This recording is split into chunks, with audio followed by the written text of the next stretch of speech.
இந்த பொண்ணோட குரல் எப்படின்னா, ஆதி காலத்துல நாதஸ்வரம்லாம் வந்து கோவில்ல வாசிப்பாங்க. அப்ப ஆமா, வந்து மைக்லாம் கிடையாது பெருசா. ஆமா.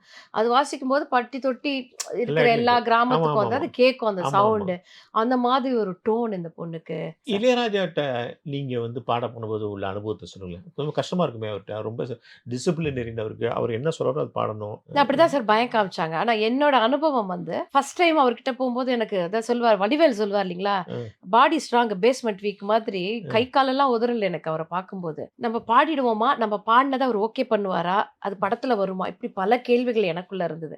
பாடின அனுபவம்னு சொன்னேன் இல்லீங்களா? காலையில ரெக்கார்டிங் போயிட்டேன். பாடல் கத்துக்கிட்டேன். கத்துக்கிட்டதுக்கப்புறம் அவர் எதிர்க்கவே மைக்க போட்டாங்க. அது இன்னும் எனக்கு பயம் வந்துருச்சு எனக்கு. ம். ஏன்னா அவர அவர பார்த்துட்டே பாடணும். அப்படின்னும்போது இன்னும் கொஞ்சம் பயமா இருந்தது எனக்கு. பாடும்போதெல்லாம் அவரு நெறைய எல்லாமே ஓகே, ஓகேன்னு சொல்லிட்டு அடுத்த லைனுக்கு போக ஆரம்பிச்சுட்டாரு. எனக்கு அப்புறம் நான் சவுண்ட் இன்ஜினியர் கிட்ட சார்ட்ட கேட்டேன். "சார் என் பாட்டு ஓகே பண்ணிட்டாருங்களா அவரு?" "ஆமா மேடம் முடிஞ்சிருச்சு மேடம் அவ்வளோதான்" அப்படின்ட்டாரு. ஒரு மாரி ஆச்சரியமா இருந்தது. அப்புறம் நான் வெளியில சுப்பையா அண்ணாட்ட வந்து சொல்லிட்டு வந்தேன். "அண்ணா நான் பிறந்த பையன் அடைஞ்சுட்டாரு. அதான் சார் பாடிட்டேன் நானு" அப்படின்னு சொல்லிட்டு வந்துட்டேன் நானு. அப்புறம் ராஜா சார் வந்து பாலு மகேந்திரா சார் கிட்ட சொன்னாருங்களாம். இது வந்து பாலு மகேந்திரா சார் என்கிட்ட சொன்னாரு. இந்த பொண்ணோட குரல் எப்படின்னா, ஆதி காலத்துல நாதஸ்வரம்லாம் வந்து கோவில்ல வாசிப்பாங்க. அப்ப ஆமா, வந்து மைக்லாம் கிடையாது பெருசா. ஆமா.